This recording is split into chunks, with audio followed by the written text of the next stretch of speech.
தமிழ்நாட்டு மக்களின் உணர்வுகளை பிரதிபலிக்கக்கூடிய அணி அதிமுக அணிதான் என்று பேசுவதற்காக அதிமுகவின் முன்னாள் சட்டமன்ற உறுப்பினர் திரு முருகுமாறன் அவர்களை பேசுமாறு அன்போடு அழைக்கிறேன். மக்கள் விரும்புகிற கூட்டணி, விரும்பிய கூட்டணி, விரும்ப போகின்ற கூட்டணி, அது அனைத்து இந்திய அண்ணா திராவிட முன்னேற்ற கழகத்தினுடைய கூட்டணி. தொடர்ந்து 3 முறை முதலமைச்சராக இருந்தவர் புரட்சி தலைவர் எம்ஜிஆர். தொடர்ந்து 2 முறை 2011, 2016 முதலமைச்சராக இருந்தவர் புரட்சி தலைவி அம்மா.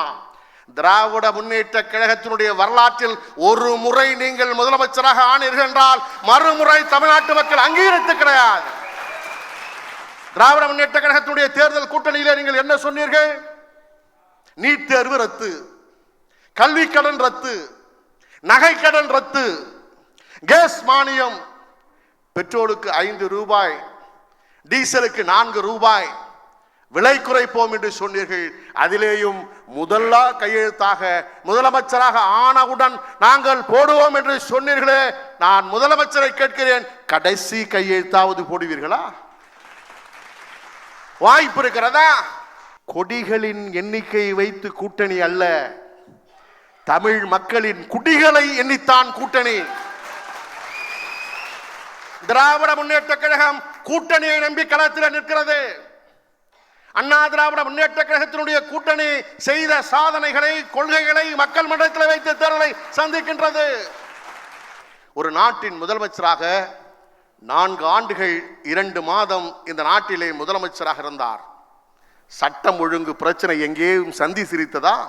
தூத்துக்குடி துப்பாக்கி மூளை முடுக்கெல்லாம் ஜெயராஜ் பென்னிக்ஸ் தூத்துக்குடியில பாதுகாக்கப்பட்ட வேளாண் மண்டலத்தை உருவாக்கி தந்தவர் புரட்சி தமிழர் எடப்பாடியார். ஸ்டெர்லைட் ஆலைக்கு கையெழுத்திட்டது யார்?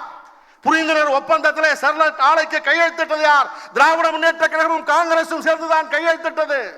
அதை எதிர்த்த இயக்கம் அனைத்து இந்திய அண்ணா திராவிட முன்னேற்ற கழகம். இன்றைக்கு எங்கு பார்த்தாலும் கஞ்சா, மூளை முடுக்கெல்லாம் போதைப் பொருட்கள் விற்பனை. 24 மணி நேரம் தங்கி தடையின்றி டாஸ்மாக் மதுபான பாட்டில்கள் விற்பனை செய்யப்படுகிறதா இல்லையா? மனசாட்சியோடு சொல்லுங்கள்.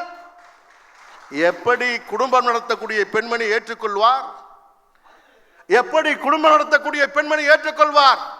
அன்பு சகோதரி கனிமொழி சொன்னார், தமிழ்நாட்டில் இளம் விதவைகள் அதிகமாக இருக்கின்றார்கள். அவற்றினுடைய குறைகளை அறிந்த ஒரே தலைவர் எங்கள் அண்ணன் முத்துவேல் கருணாநிதி ஸ்டாலின். அவர் முதலமைச்சரானால் பூரண மதுவிலக்கு கொண்டு வருவோம் என்று சொன்னார். நிகழ்ந்ததா? நான் கேட்கிறேன், 1999 நாடாளுமன்ற தேர்தலில் அன்றைய பாரத பிரதமராக இருந்த அடல் பிகாரி வாஜ்பாய் அவர்கள் பிரதம அமைச்சராக இருந்தபோது அவருடைய அமைச்சரவையிலே திராவிட முன்னேற்ற கழகம் அங்க வகித்ததா இல்லையா? அன்றைக்கு நீங்க பாரதிய ஜனதா கட்சியோட கூட்டணி சேர்ந்து போட்டிடவில்லையா? அன்றைக்கு மத்திய அமைச்சராக மாண்புமிகு முரசொலிமாறன் இல்லையா? சரி, விடுதலை சிறுத்தைகள் கட்சி 2001 சட்டமன்ற தேர்தல், விசிகாவினுடைய தலைவர் சகோதரர் திரு தொல் திருமாவளவன் அவர்கள், அன்றைக்கு இரா திருமாவளவன் மங்களூர் தொகுதியிலே போட்டியிட்டார். விடுதலை சிறுத்தைகள் அன்றைக்கு போட்டியிடுகின்ற பொழுது அவர்கள் கூட்டணியிலே பாரதிய ஜனதா கட்சி இல்லையா? சனாதனம் அன்றைக்கு வரவில்லையா? இன்றைக்கு சனாதனம் தேவைப்படுகிறதா? இஸ்லாமியர் வாக்குகளையும் கிறிஸ்துவர்கள் வாக்குகளையும் ஏமாற்றி பெற வேண்டும் என்பதுதான் திராவிட முன்னேற்ற கழகத்துடைய கூட்டணியை தவிர மக்கள் மன்றத்தில் தான் செய்த சாதனைகளை எடுத்து சொல்லி வாக்கு சேகரிப்பதற்கு நீங்கள் தயாரா? அவங்க இவ்வளவு தப்பு பண்ணாலும் அந்த வெற்றியை பெறுவதற்கு நீங்க பலமா இருக்கீங்களா?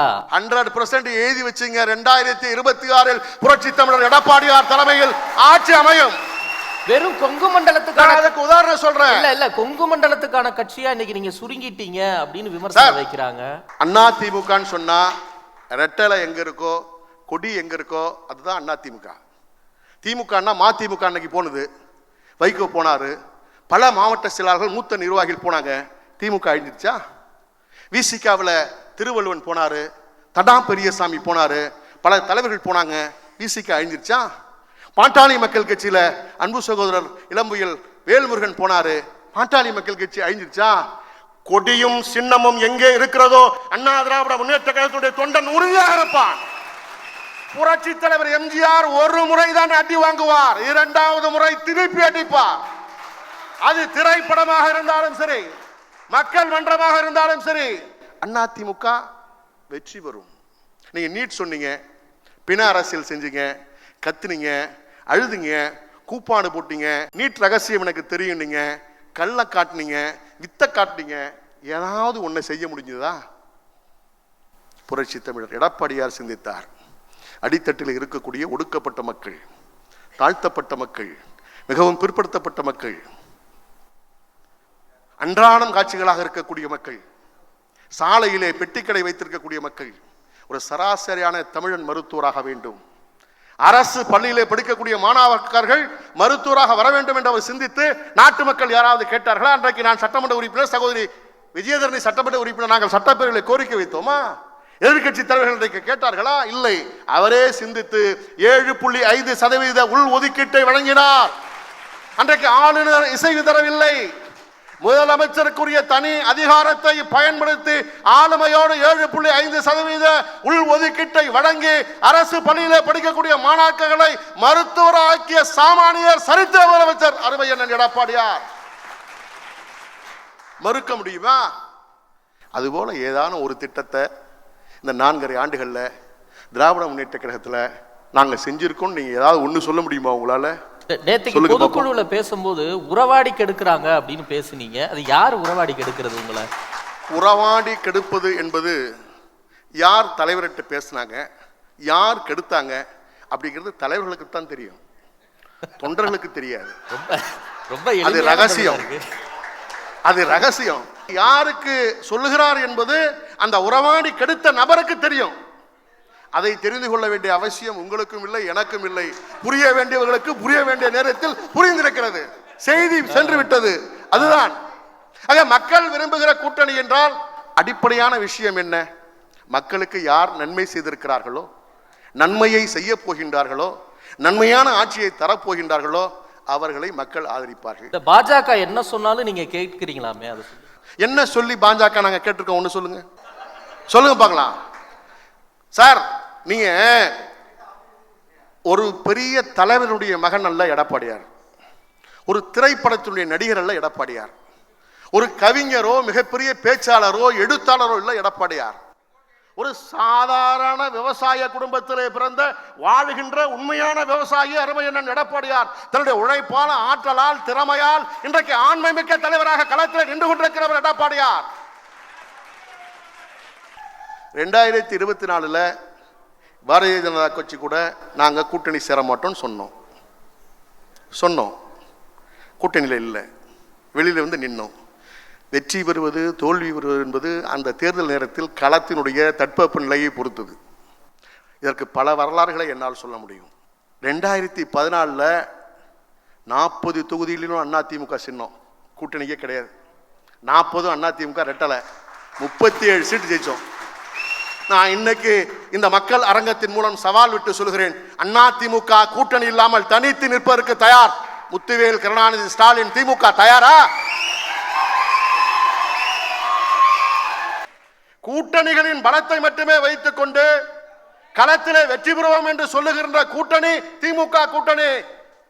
புரட்சி தலைவர் எம்ஜிஆர், புரட்சி தலைவர் அம்மா, புரட்சி தமிழர் எடப்பாடியார் செய்திருக்கக்கூடிய சாதனைகள், மத்திய அரசாங்கம் பாரதிய ஜனதா கட்சி செய்திருக்கக்கூடிய சாதனைகளை மக்கள் மன்றத்திலே சொல்லி நாங்கள் வெற்றி பெறுவோம் என்று சொல்லக்கூடிய கட்சி அண்ணா திராவிட முன்னேற்ற கழகத்தின் கூட்டணி. நீ ஒன்னே மட்டும் தான் சொல்லுவீங்க, பாஜக பாஜக பாஜக, மதவாதம் மதவாதம் மதவாதம். அது என்ன பக்கவாத நோயா சார்? அது என்ன பக்கவாத நோயா? தமிழ்நாட்டில் இருக்கக்கூடிய கிறிஸ்தவர்கள், தமிழ்நாட்டில் இருக்கக்கூடிய இஸ்லாமியர்கள் 2019, 2021, 2024 3 முறை உங்களுக்கு வாக்களித்திருக்கின்றார்கள். இந்த முறை அவர்களை நீங்கள் மூலச்சலவை செய்யவே முடியாது. என்ன காரணம்? 2 வயதிலிருந்து 3 வயதிலிருந்து 4 வயது பெண் பிள்ளை சாலையிலே செல்ல முடியவில்லை. சரி, 80 வயது மூதாட்டியாவது வீட்டிலே உறங்குவாளர் என்று சொன்னால் அவராலும் உறங்க முடியவில்லை. சரி, அண்ணா பல்கலைக்கழகத்திலேயாவது 19, 20 வயது உள்ள பெண்மணி படிப்பானா என்று சொன்னால் அவராலும் படிக்க முடியவில்லை. ஆக ஒரு பாதுகாப்பற்ற ஆட்சி, இன்றைக்கு பெண்களுக்கு எதிரான ஆட்சி தமிழ்நாட்டிலே நடைபெற்றுக் கொண்டிருக்கிறது. பெண்களின் ஆதரவு யாருக்கு இருக்கிறதோ அந்த கூட்டணி தான் வெற்றி பெறும். பெண்களினுடைய பேராதரவு அனைத்து இந்திய அண்ணா திராவிட முன்னேற்ற கழகத்தின் தலைமையிலான வெற்றி கூட்டணிக்கு இருக்கிறது. 2026 அனைத்து இந்திய அண்ணா திராவிட முன்னேற்ற கழகத்தினான வெற்றி கூட்டணி மகத்தான வெற்றி பெறும். புரட்சி தமிழர் எடப்பாடியார் 2வது முறையாக மக்கள் முதலமைச்சராக வருவார் என்ற நம்பிக்கையோடு நிறைவு செய்கிறேன். நன்றி, வணக்கம். நன்றி திரு முருகுமாறன்.